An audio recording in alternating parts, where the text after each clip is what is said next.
Welcome to morning bulletin. ఇక వార్త వివరాల్లోకి వెళ్తే ఢిల్లీలోని జలశక్తి శాఖ కార్యాలయంలో ఆంధ్రప్రదేశ్ సీఎం చంద్రబాబు నాయుడు, తెలంగాణ సీఎం రేవంత్ రెడ్డి సమావేశమయ్యారు. రెండు రాష్ట్రాల మధ్య సాగునీటి ప్రాజెక్టులపై నెలకొన్న వివాదాలను పరిష్కరించేందుకు కేంద్ర జలశక్తి మంత్రిత్వ శాఖ మధ్యవర్తిత్వంతో ఈ భేటీ జరిగింది. జలాల పంచాయతీపై చర్చకు కూర్చున్న ఇద్దరు ముఖ్యమంత్రులు సంపూర్ణ సహకారంతో సమస్యలను పరిష్కరించాలన్న దిశగా అంగీకరించారు.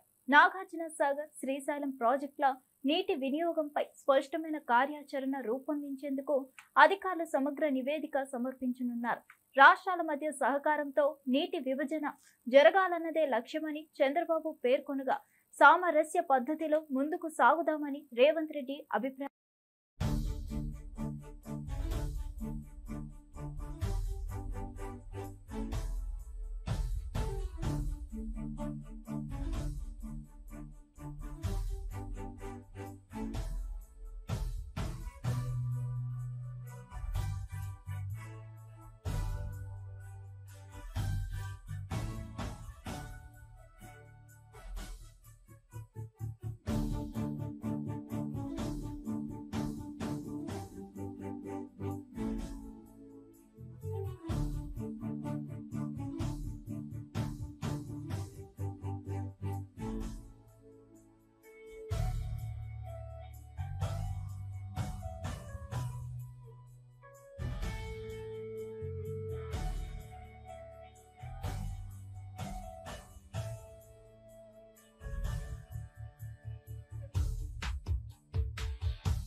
హిందీ భాష వివాదంపై మాజీ సీఎం వైఎస్ జగన్ తనదైన శైలిలో స్పందించారు.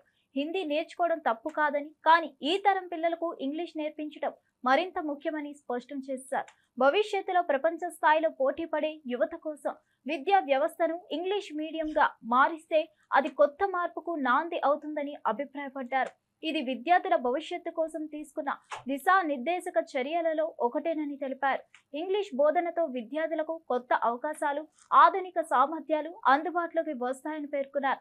ప్రాంతీయ భాషలకు విలువ ఉండాలన్నదే తన అభిమతమని చెప్పిన జగన్, అయితే అంతర్జాతీయంగా ఎదగాలంటే ఇంగ్లీష్ను పట్టణాలు, గ్రామాలు తేడా లేకుండా అందరికీ బోధించాల్సిన అవసరం ఉందన్నారు. So there is a debate going on in Hindi acceptability in South India. How do you take it? In Maharashtra, people are being beaten up for not speaking Marathi. So there's a propaganda going on that there's a lot of Hindi imposition that is going on, especially in the southern states as well. In fact, there are several leaders from the NDA alliance here, be it Pawan Kalyan and others, saying Hindi is a national language. Do you believe Hindi is a national language? Elder mother, what do you say? What Peddamma annaru sir, Hindi ante. See, basically, what the change what should be brought about, it's not Hindi. Hindi can also be a language what can be learned, but the medium of education should be English. See, this is the biggest change that should be brought about throughout the country. If this country were to move forward and leap forward. See, today English is the global language. Anybody, until and unless these government schools change, and until and unless the poor studying in these government schools learn to speak fluent English, they can never be competitive. So the medium of language should be English. Yes, once the medium is established as English, you can have language 1, language 2, language 3, depending on the choice of the children, whatsoever they want to learn, as long as the mother tongue in those particular states being compulsory subject as a language. That is language 1. Maybe a language 2, if there is an option, one can always pick Hindi. There's nothing wrong in it. In fact, my first language was Hindi. Even though my language, my school was an English medium school, my first language was Hindi. In our school, my second language was Telugu. That's a different issue. So would you pitch Hindi to be national language? It is a national language. What is there to pitch? Obviously, it is a national language. Vaikapa అధినేత YS Jagan పై హోంమంత్రి వంగలపూడి అనిత తీవ్ర విమర్శలు గుప్పించారు. జగన్ మానవత్వం ఉన్న మనిషిలా ప్రవర్తించడం లేదంటూ ఘాటు వ్యాఖ్యలు చేశారు. జగన్ దగ్గరే ప్రసన్న కుమార్ రెడ్డి లాంటి నేతలు తీరును నేర్చుకుంటున్నారని విమర్శించారు. అలాంటి నీతికి వ్యతిరేకమైన రాజకీయ శైలిని ఒక్క జగన్ తప్ప ఎవరూ సమర్థించడం లేదన్నారు. రక్తం పంచుకొని పుట్టిన సొంత చెల్లిపై తప్పుడు ప్రచారం చేసిన ఘనత కూడా జగన్ కే దక్కుతుందని ఆరోపించారు. కుటుంబ బంధాల్ని రాజకీయానికి వాడడం జగన్ కు పరిపటి అయిపోయిందని, ఇలాంటి నీచ రాజకీయాలపై ప్రజలు ఖచ్చితంగా స్పందించి తగిన బుద్ధి చెబుతారని హెచ్చరించారు. వైకాపాలోని నాయకులు జగన్ స్వభావాన్ని అనుసరిస్తూ ప్రజాస్వామ్య విలువలను తుంగలో తొక్కుతున్నారని మండిపడ్డారు. ప్రజల నమ్మకాన్ని మళ్లీ పొందాలంటే నిజాయితీ, మానవత్వంతో ముందుకు రావాలన్నారు. అండ్ ఒక్కసారి చంద్రబాబుని రీకాల్ చేయటం అన్న మాట అంటే చంద్రబాబు నాయుడు గారు ఎవరు? ఈరోజు గౌరవ సీఎం గారు. గౌరవ సీఎం గారు ఆయన సీఎం స్థాయిలో ఎవరు కూర్చోబెట్టారు? ఈరోజు ప్రజలు కూర్చోబెట్టారు. ఎంత ఓట్ల మెజార్టీతో కూర్చోబెట్టారు? 164 సీట్లు ఇచ్చి 90% పైన ఈరోజు స్టేక్ ఇచ్చి మాకు ఈరోజు కూర్చోబెట్టిన పరిస్థితి. నువ్వు రీకాల్ చంద్రబాబు నాయుడు గారిని చేస్తాను అంటే అది రీకాల్ చంద్రబాబు నాయుడు గారిని చేయటం కాదు, రీకాల్ ప్రజలను చేస్తున్నాడా? ఈరోజు ప్రజల తీర్పుని చేస్తున్నారు రీకాల్. ఈరోజు దయచేసి అది అర్థం చేసుకోవాలి. ఈ రోజు జగన్మోహన్ రెడ్డి రీకాల్ చేయడం అవి కాదండి. ఈ రోజు మీరు ఒక విషయం అర్థం చేసుకుంటే, ఒక మనిషిగా కూడా ప్రవర్తించటం లేదు, ఒక మానవత్వం ఉన్న మనిషిగా కూడా ప్రవర్తించడం లేదు అన్నదైతే ఈ రోజు మా ఉద్దేశం. ఈ రోజు ప్రసన్న కుమార్ రెడ్డి ఎక్స్ఎమ్మెల్యే, అతని మీద సుమారుగా 50,000 పైన మెజారిటీతో అక్కడ ప్రశాంతి రెడ్డి గారు గెలిచారు. అంటే అక్కడ నియోజకవర్గ ప్రజలందరూ కూడా ఆవిడని ఆశీర్వదించారు. 50,000 పైగా మెజారిటీతో ఆవిడ గెలిచారు. అదేవిధంగా చాలా మంది వైఎస్ఆర్సీపీ నాయకులు అక్కడ ఇతని బాధ భరించలేక టీడీపీలోకి వచ్చిన సందర్భాన్ని కూడా గుర్తు చేయాలి. దీనంతటినీ ఓర్వలేక సొంత చెల్లి అవుతుందట తెలుసా మీకు? మొన్నటి వరకు నాకు ఆవిడ చెల్లి అవుతుందన్న సంగతి తెలియదు. ప్రసన్న కుమార్ రెడ్డికి స్వయాన చెల్లి వరుస అవుతుందట.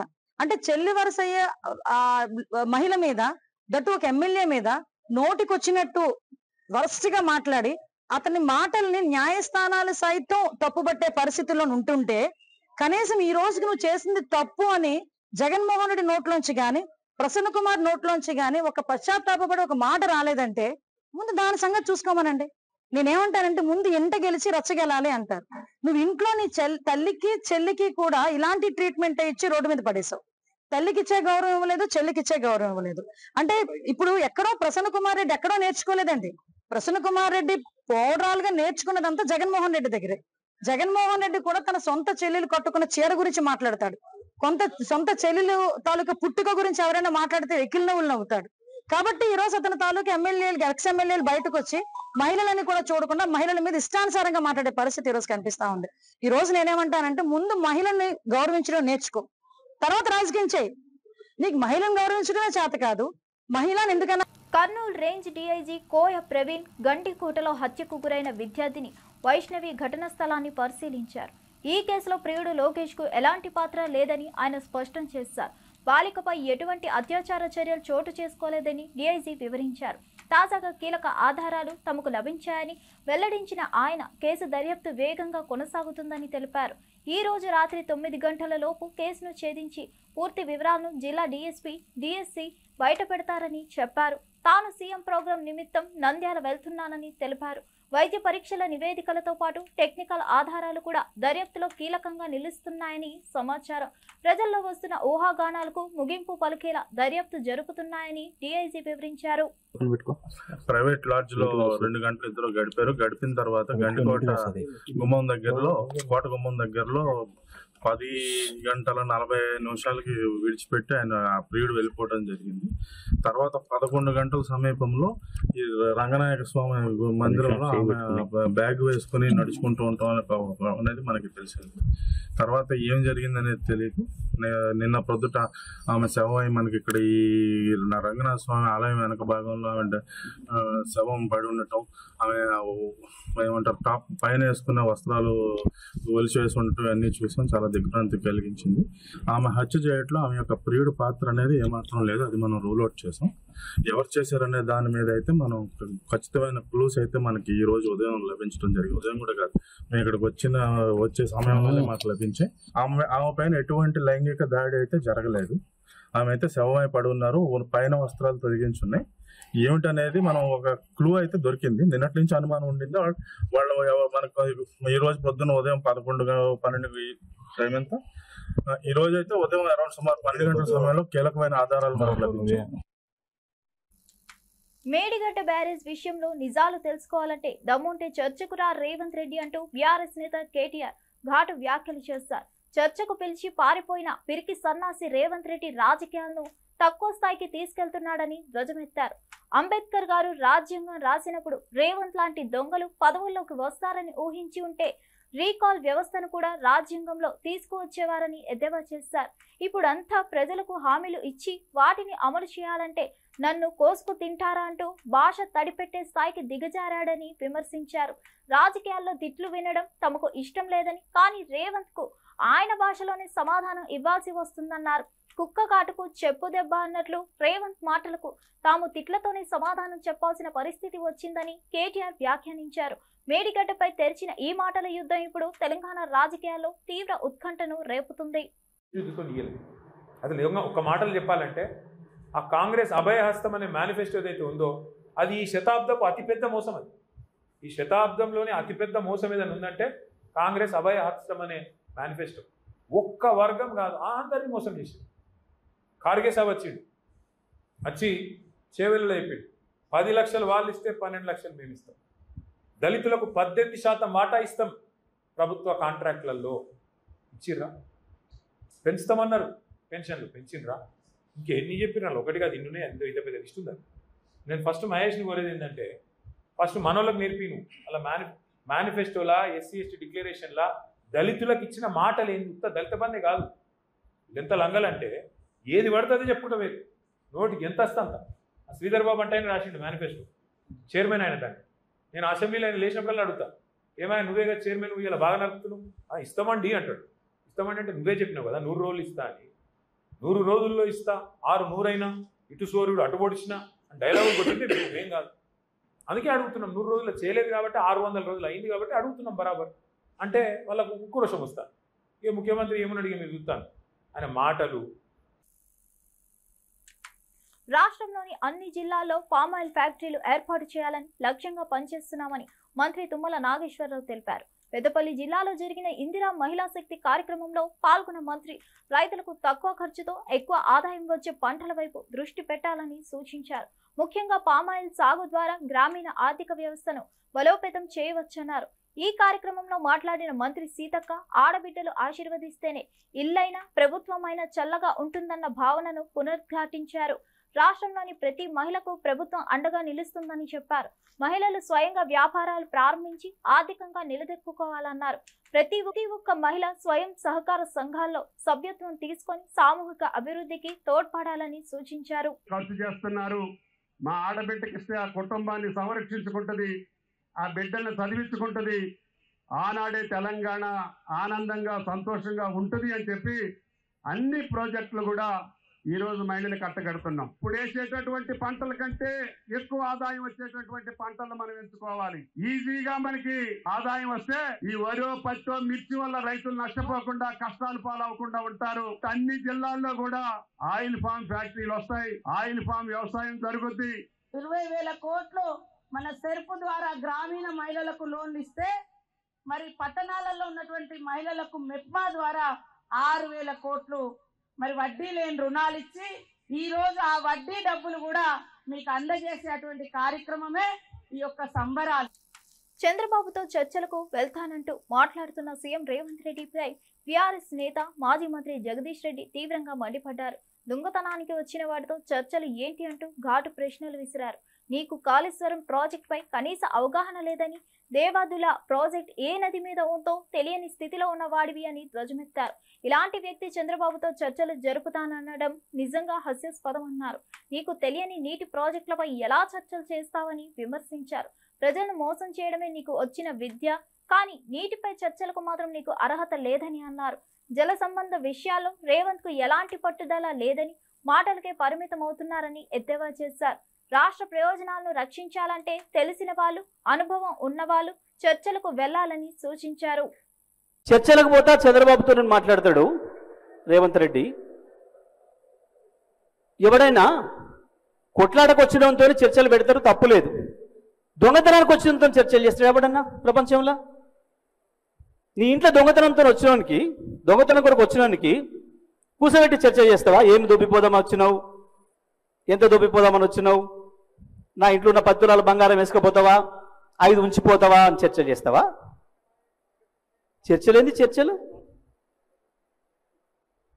నీ హక్కును ఉపయోగించుకోవాలి. ఎక్కడైతే కొట్లాడాలో అక్కడ కొట్లాడాలి. అది వదిలిపెట్టి చర్చలు చేస్తా నేను. ఏం చర్చలు చేస్తావు? నీ బంద చర్చలు.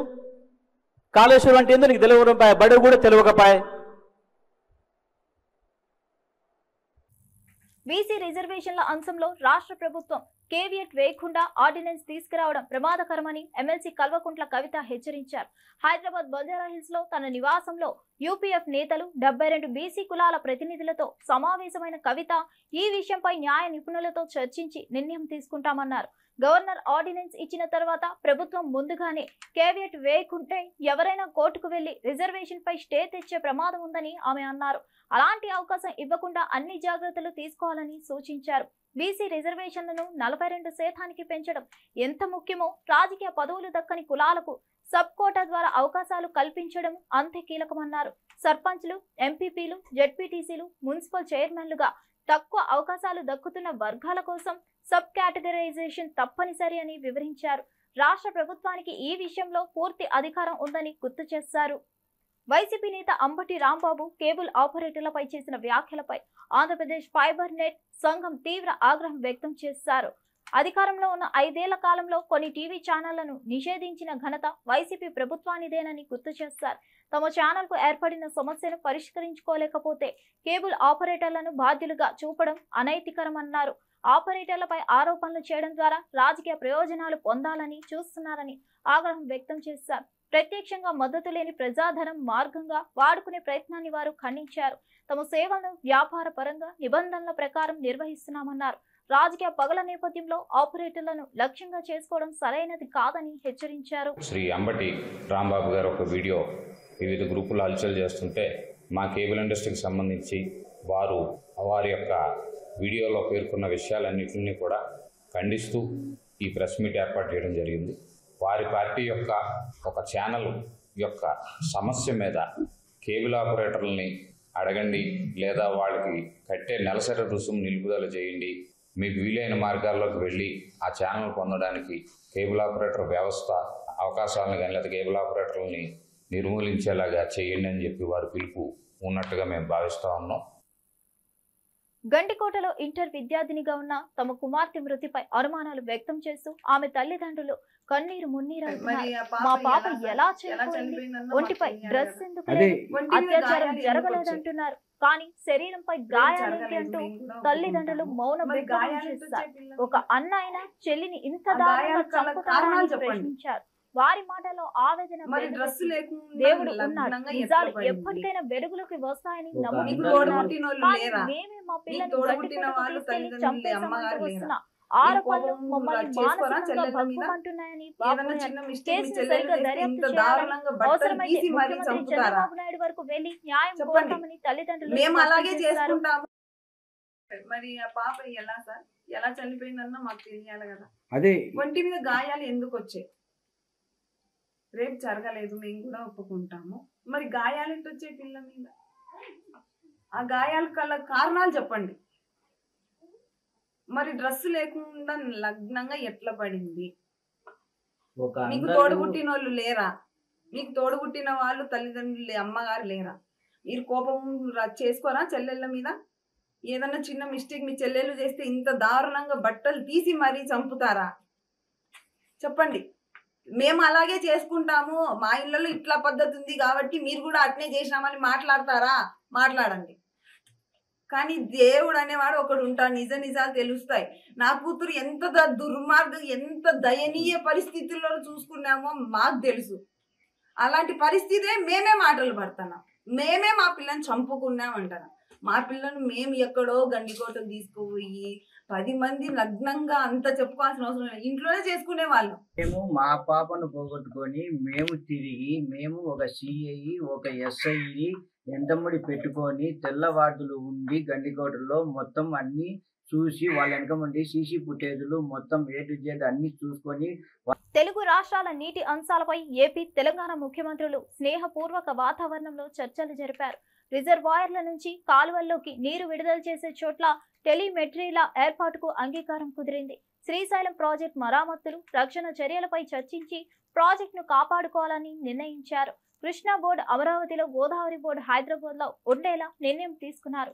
కృష్ణా గోదావరి జిల్లాలు బనకచెర్లపై కమిటీ ఏర్పాటు చేయాలని సోమవారంలోపు నిర్ణయించారని ఏపీ మంత్రి నిమ్మల రామానాయుడు పేర్కొన్నారు.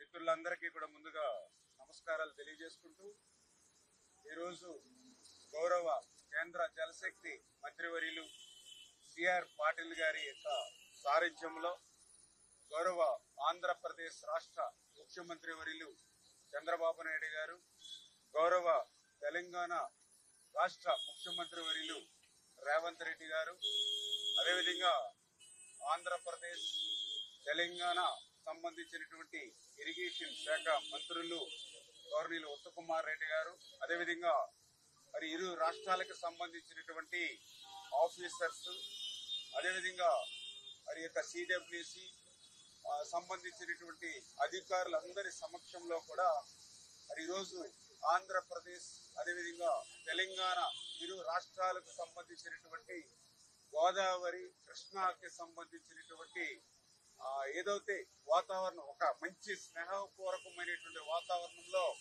మరి ఈరోజు ఇరు రాష్ట్రాల ముఖ్యమంత్రుల యొక్క చర్చలు జరిగినటువంటి విషయాన్ని ముందుగా మీ అందరికీ కూడా తెలియజేసుకుంటూ ఉన్నాం.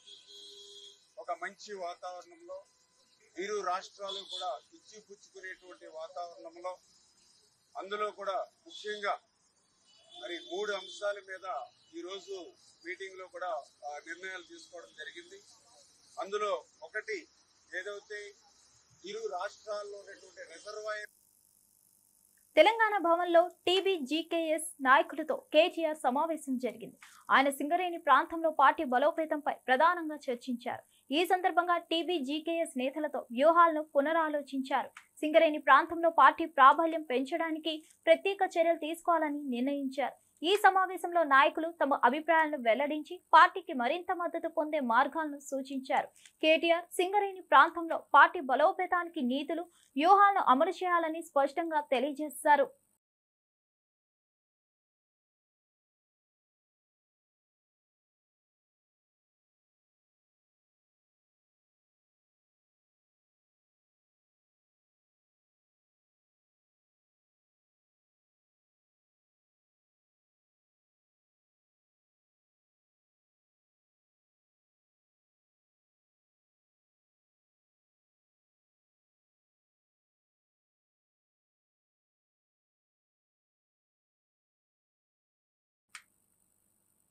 హైదరాబాద్ క్రికెట్ ను భ్రష్టు పట్టించిన రాజకీయ నాయకులు హెచ్సీఏపై టీసీఏ నేతల తీవ్ర ఆరోపణలు. తెలంగాణ క్రికెట్ అసోసియేషన్ అధ్యక్షుడు ఎండల లక్ష్మీనారాయణ హైదరాబాద్ క్రికెట్ అసోసియేషన్ పై తీవ్ర ఆరోపణలు గుప్పించారు. గత 5 ఏళ్లుగా కేసీఆర్ కుటుంబం, ముఖ్యంగా కేటీఆర్, కవిత, హరీష్ రావు వ్యవహారాల్లో నేరుగా జోక్యం చేసుకున్నారని, అధికారాన్ని అడ్డం పెట్టుకుని నిధులను దుర్వినియోగం చేశారని పేర్కొన్నారు.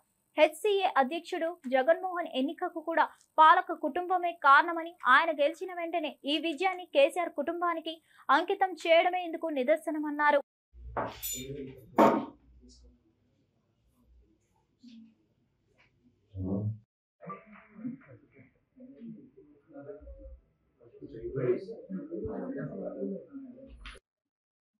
రాజకీయంగా అధికారంలో ఉన్నటువంటి కుటుంబం కేసీఆర్ కుటుంబంలో కేటీఆర్, కవిత, హరీష్ రావు ఈ ఆటను ఆట ఆడుకున్న తీరు ఆ విధంగా. తెలంగాణ క్రికెట్ అసోసియేషన్ రాష్ట్ర వ్యాప్తంగా ప్రతిభ ఉన్న, అవకాశాలు రాని, మౌలిక సదుపాయాలు లేనటువంటి యువతకు అవకాశాలు కల్పించి తీర్చిదిద్దాలనుకునేటువంటి తపనతోని ప్రయత్నం చేస్తే, లీగల్ గా అనుకూలంగా అవకాశం వస్తే దాన్ని అడ్డుకున్నటువంటి ఘనత సోకాల్డ్ తెలంగాణ రాష్ట్ర సమితి పార్టీ, ఇప్పటి బీఆర్ఎస్ పార్టీ. అధికారాన్ని